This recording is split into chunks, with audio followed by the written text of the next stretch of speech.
Hello and welcome student. प्यारे बच्चों, मैं आपका स्वागत करता हूँ। हम क्लास 5 उसका ईवीएस उसका हम लोग चैप्टर 1 पढ़ रहे थे। उसके हम सेकंड वीडियो लेक्चर में आ गए हैं। चैप्टर का नाम आपने पढ़ ही लिया होगा, अंडरस्टैंडिंग रिलेशंस को समझ रहे हैं हमने अलग अलग तरह के रिलेशंस को समझा। हमने पूजा की बात की, हमने नेहा के फैमिली की बात की, हमने न्यूक्लियर फैमिली को समझा, हमने जॉइंट फैमिली को समझा, हमने फैमिली ट्री क्या होती है उसको समझा, और उसके अलावा फैमिली को क्यों एक जगह से छोड़ के दूसरी जगह जाना पड़ता है, और जॉइंट फैमिली से सिंगल फैमिली कैसे बनती है या न्यूक्लियर फैमिली कैसे बनती है, इन सब के बारे में हमने देखा। अब जो हमारा टॉपिक है अगला, एडॉप्शन। क्या है टॉपिक का नाम? एडॉप्शन। क्या है स्पेलिंग? ADOPTION। एडॉप्शन का मतलब है गोद लेना। एडॉप्शन का मतलब क्या है?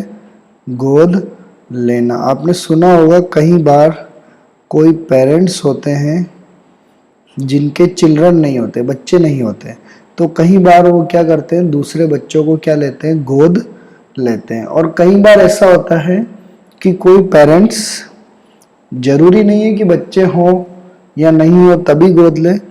कई पेरेंट्स ऐसे भी होते हैं जो सोचते हैं कि ये अनाथ बच्चे हैं। अनाथ बच्चे का मतलब जिसके ना दोनों पेरेंट्स ना हो, ना माता हो, ना पिता हो, अनाथ बच्चे हैं, तो हम इनको गोद लेके इनको क्या दे दे? घर, हमारे घर का एक सदस्य बना दे। तो इसके कारण भी लोग क्या करते हैं? एडॉप्शन करते हैं, यानी बच्चों को गोद लेते हैं। चलो हम इसके बारे में अब सीखते हैं। वंस ड्यूरिंग रेनी सीजन, एक बार बारिश का मौसम था। Pooja and Neha went on a picnic at a place far away from their school. और पूजा और नेहा एक जगह घूमने गए, यानी पिकनिक गए, जो उनके स्कूल से दूर था।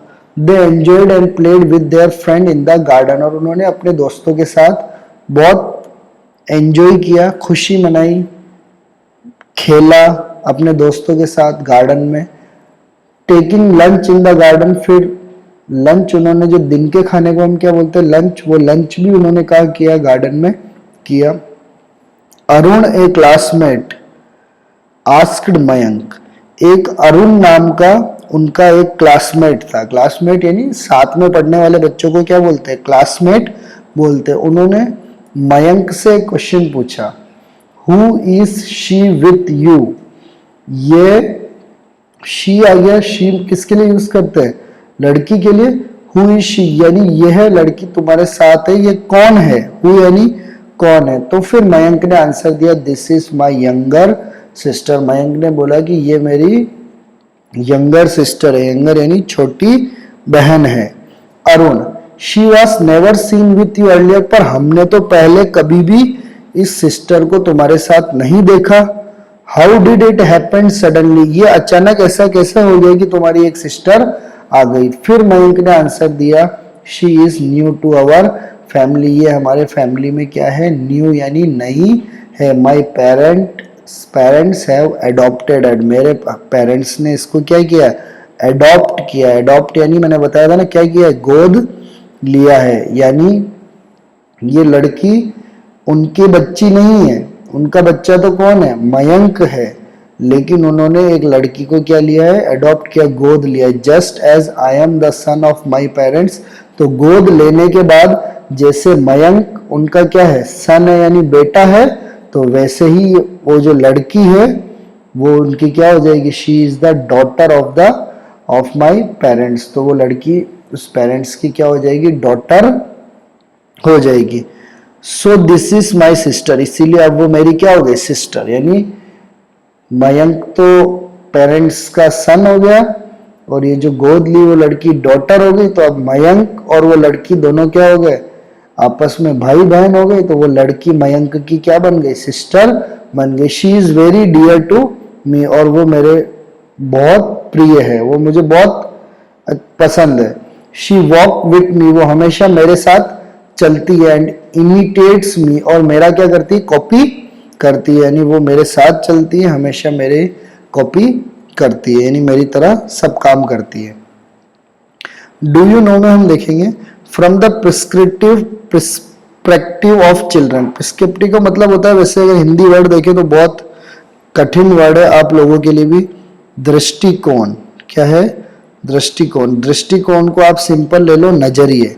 अगर हम बच्चों की नजरिए से देखें, the family is a family of orientation. तो जो फैमिली होती है वो किस तरह की फैमिली होती है? ऐसी फैमिली होती है जो बच्चों को क्या देती है? एक नई दिशा देती है या नई राह बताती है। यानी फैमिली जो होती है वो बच्चों के लिए बहुत ही इंपॉर्टेंट होती है, क्योंकि फैमिली ही बच्चों का क्या बनाती है? भविष्य बनाती है कि बच्चा किस दिशा में जाएगा, बच्चा आगे जाके क्या काम करेगा, कैसा रहेगा, उसका आचरण कैसा होगा, उसका बिहेवियर कैसा होगा, वो आगे जाके हमारे देश के लिए क्या करेगा। ये कौन डिसाइड करता है? फैमिली डिसाइड करती है। The family serve to locate children socially. और फैमिली क्या करती है? बच्चों को क्या बनाती है? समाज में एक जगह देती है। Play a major role in an culturalization and socialization. और फैमिली क्या करती है? बच्चों में कल्चर को उत्पन्न करती है। कल्चर को हम बोलते हैं संस्कृति, यानी जो हमारी देश की संस्कृति है उसको बच्चों को बताती है। हमारे देश का क्या बताती है? कल्चर बताती है फैमिली। और हमें हमारे देश में कैसे हमें सामाजिक रूप से एक साथ रहना है वो भी बच्चों को कौन सिखाता है? फैमिली सिखाता है। इसीलिए फैमिली बहुत ही क्या होता है? बच्चों के लिए जरूरी होता है। इसीलिए जो भी अनाथ बच्चे हैं उनको दूसरे लोग अडॉप्ट करते हैं तो उनको भी एक फैमिली मिलता है, और फैमिली मिलने के कारण वो भी देश के लिए अच्छा काम करते हैं, हमारे देश की संस्कृति को सीखते हैं और समाज में अपना नाम कमाते हैं। थिंक एंड टेल, कुछ बातों को सोचना है और जवाब देना है। If you are living in a nuclear family, अगर मान लो आप कौन सी फैमिली में रह रहे हो? न्यूक्लियर फैमिली में। न्यूक्लियर फैमिली का मतलब आपके साथ कौन है? आपके फादर और कौन है? मदर है, और उसके अलावा या तो आपका कोई भाई होगा तो ब्रदर हो जाएगा, और अगर आपकी कोई सिस्टर होगी तो आपकी बहन हो जाएगी। तो ये है न्यूक्लियर फैमिली, ठीक है।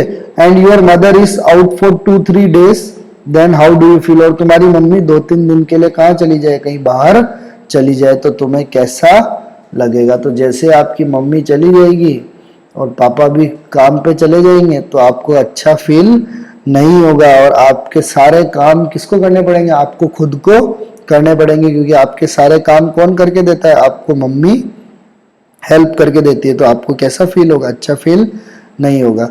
Discuss with your teacher about the school, ashram, hostel which are run by government for orphan children. हम जानते हैं ऑर्फन चिल्ड्रन का मतलब अनाथ बच्चे। ऑर्फन का मतलब आप ध्यान रखना, अनाथ बच्चे। तो ये अनाथ बच्चे जिनके कौन नहीं होते?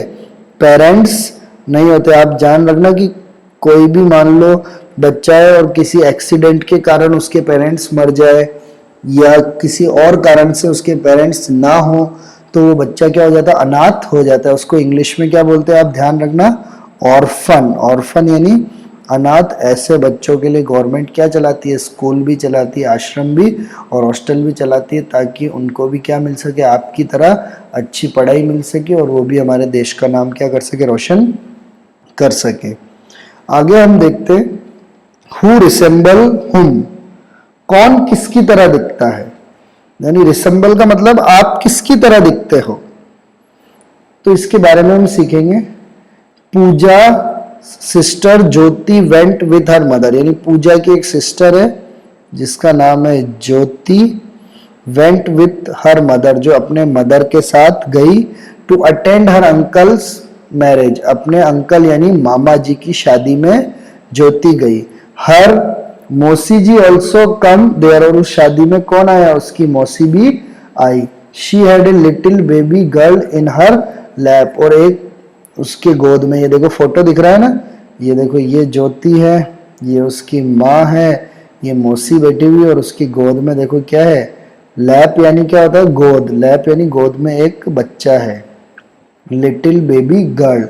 ज्योति said mother see how beautiful is this doll, देखो ये छोटा जो बच्चा है ये कितना क्या है? सुंदर है। ओ सी हर नोज रिसेंबल्स नानी, देखो इसकी नाक है जो हमारी किसकी तरह है? नानी की तरह। हर आइस रिसेंबल चाची, इसकी आंखें देखो किसकी तरह है, रिसेंबल का मतलब किसकी तरह है, चाची की तरह। Her fair complexion is like that of grandfather, उसका कलर देखो, फेयर कॉम्प्लेक्शन का मतलब उसका रंग रूप देखो किसकी तरह है, ग्रैंडफादर की तरह। And complexion of her brothers face is light whitish, और देखो कि उसका जो फेस है यानी complexion of her brother face, यानी उसका जो फेस है वो किसकी तरह है, उसके ब्रदर के फेस की तरह है। तो हम क्या देख रहे हैं इस टॉपिक में कि हम देख रहे हैं कि कौन किसकी तरह, जैसे आपके घर में भी बच्चे होंगे तो पेरेंट्स बोलते होंगे कि ये किसकी तरह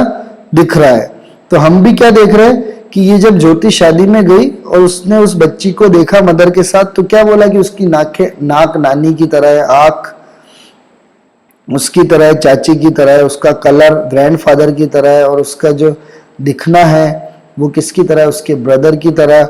लाइट वाइटिश का मतलब एक कलर होता है जिसको हम बोलते हैं गेहुआ रंग, क्या बोलते हैं, गेहुआ रंग, इस तरह का कलर है। तो ये सब चीजें हमें क्या बता रहा है कि हम लोग किसकी तरह दिखते हैं, हम हमारे फैमिली मेंबर्स की तरह ही दिखते हैं। जैसे अगर आपके बारे में आप सोचो तो आप भी किसकी तरह दिखते होंगे, या तो पापा की तरह, मम्मी की तरह, या आपके ग्रैंडफादर, ग्रैंडमदर, और या आपके बड़े पापा, ताऊ जी, चाचा जी। क्यों, क्योंकि हम इसके बारे में सीखेंगे ऐसा क्यों होता है। तो पहले आपको क्या करनी पड़ेगी, एक एक्टिविटी करनी पड़ेगी। इसमें आपको कॉपी में करना पड़ेगा, which of the physical feature resemble your family member. ये जो आपके जो फिजिकल फीचर्स है, जो आपके फीचर्स है, ये आपके फैमिली में किससे मिलते हैं। तो सबसे पहला आपका फेस, फेस का मतलब आपका चेहरा, आपका चेहरा किससे मिलता है, तो आपको उसके आगे लिखना है आपके परिवार में आपका चेहरा किससे मिलता है, आपकी आंखें किससे मिलती है, आपका नोज किससे मिलता है, आपका फोरहेड किससे मिलता है, आपके कान किससे मिलते हैं, आपका कॉम्प्लेक्शन का मतलब आपका रंग किससे मिलता है। ये आपको यहाँ पे आंसर लिखना है, और ये तो आपको ही करना पड़ेगा क्योंकि आपकी फैमिली को तो आप ही जानते हो। फिर हम आगे देखेंगे, ज्योति बोलती है, mother mother in my class, मेरी क्लास में Preeti writes with her left hand. जो प्रीति है वो किससे लिखती है, लेफ्ट हैंड से, but her handwriting is very beautiful. वो लेफ्ट हैंड से लिखती है फिर भी उसकी हैंड राइटिंग बहुत ही ब्यूटीफुल है। She has been also awarded for this, और उसकी राइटिंग के लिए उसको क्या मिला है, अवार्ड यानी इनाम भी, उसको इनाम भी मिला है। I asked her why don't you right with your right hand, मैंने उससे पूछा कि तुम सीधे हाथ से क्यों नहीं लिखती। We all do use our right hand for writing, हम सब किससे लिखते हैं, सीधे हाथ से। She said I do all my work with left hand, उसने बोला कि मैं तो अपना सारा काम किससे करती हूँ, लेफ्ट हैंड से ही करती हूँ। I try to write with my right hand but I could not, तो प्रीति ने बोला कि मैंने ट्राई किया था कि मैं किससे लिखूं, राइट हाथ से लिखूं, पर मैं राइट हाथ से नहीं लिख सकती क्योंकि प्रीति तो शुरू से ही किससे लिखती है, लेफ्ट हैंड से ही लिखती है। तो ये जो लेफ्ट हैंड से लिखना, उसके परिवार में कोई ना कोई ऐसा मेंबर होगा, यानी उसके ग्रैंडफादर हो या ग्रैंड मदर हो या कोई भी हो, चाचा हो, चाची हो, बुआ हो, ताऊ जी हो, उनमें से कोई ना कोई क्या होगा, लेफ्ट हैंड से लिखता होगा। तो वही जो कैरेक्टरिस्टिक है यानी गुण है वो किसको मिले हैं, प्रीति को मिले हैं। नेक्स्ट हम देखते हैं, विच ऑफ योर हैबिट, आपकी कौन सी हैबिट है जो आपको फैमिली मेंबर से मिली। आप लिखते हो, राइटिंग किससे मैच होता है, आपकी फैमिली मेंबर। आपका खाने का तरीका किससे मैच होता है, आपका बोलने का तरीका किससे मैच होता है, आपका चलने का तरीका किससे मैच होता है, और लास्ट में है आपका पोस्चर। इसका पोस्चर का आप हिंदी में लिख सकते हो, आपका जो पोस्चर है वो किससे मैच होगा, तो आप उसका हिंदी में वर्ड लिख लोगे तो आपको समझ में आ जाएगा कि पोस्चर का मतलब है आपका जो ढंग है, या हम बोल सकते हैं आपकी बॉडी का जो बैलेंस है वो किसकी तरह, यानी आपकी जो बॉडी की जो दशा है। पोस्चर का मतलब आपका जो पूरी बॉडी की जो दशा या बॉडी की जो बनावट है, वो बनावट वो किसकी तरह है। आपका लिखने का तरीका, खाने का तरीका, बोलने का तरीका, चलने का तरीका और आपकी बॉडी की जो बनावट है वो किसकी तरह है आपके फैमिली में, वो आपको क्या करना है, कंप्लीट करना है।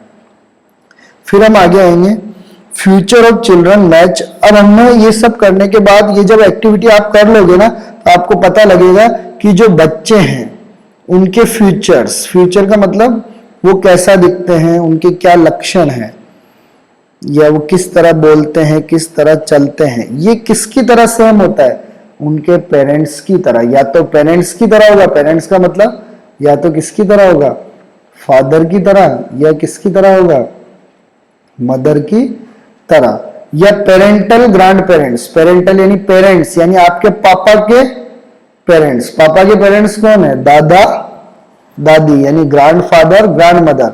और या मैटरनल ग्रैंड पेरेंट्स, यानी मम्मी के पापा मम्मी। मम्मी के पापा मम्मी कौन है, नाना और कौन है, नानी। तो हम इंग्लिश में तो इन दोनों को ही क्या बोलते हैं, ग्रैंड फादर और ग्रैंड मदर, है ना। तो इनकी तरह आपका क्या करेगा, मैच करेगा। These feature are called genetic feature, और इन्हीं फीचर्स को क्या बोलते हैं, जेनेटिक फीचर्स बोलते हैं, या क्या बोलते हैं, हेरिडिटरी। हेरिडिटरी का मतलब कि जो भी आपके लक्षण है, यानी हमारे बॉडी के जो लक्षण है वो एक जनरेशन से, यानी एक पीढ़ी से, एक जनरेशन से दूसरे जनरेशन में क्या हो जाते हैं, पास हो जाते हैं। यानी जैसे आपके ग्रैंड फादर है, उनके जो लक्षण है वो कुछ आपके पापा में पास हो गए होंगे, आपके पापा के लक्षण आप में पास हो गए होंगे, वैसे आपके ग्रैंड फादर के लक्षण भी किस में पास हो सकते हैं, आप में पास हो सकते हैं। यानी जो हमारे लक्षण है are pass on from generation to generation, यानी एक जनरेशन से दूसरी जनरेशन में लक्षण क्या होते हैं, पास होते जाते हैं। इसीलिए हम लोग उनकी तरह दिखते हैं, उनकी तरह बोलते हैं, उनकी तरह लिखते हैं, उनकी तरह चलते हैं। Children inherit some future from the environment, लेकिन सारे लक्षण हमें कहां से नहीं मिलते, हेरिडिटी से नहीं मिलते, कुछ हम लोग भी सीखते हैं। वो कहां से सीखते हैं, इन्वायरमेंट से। इन्वायरमेंट का मतलब वातावरण से। वातावरण का मतलब हम जहां रह रहे हैं वहां से भी तो हम कुछ सीखेंगे।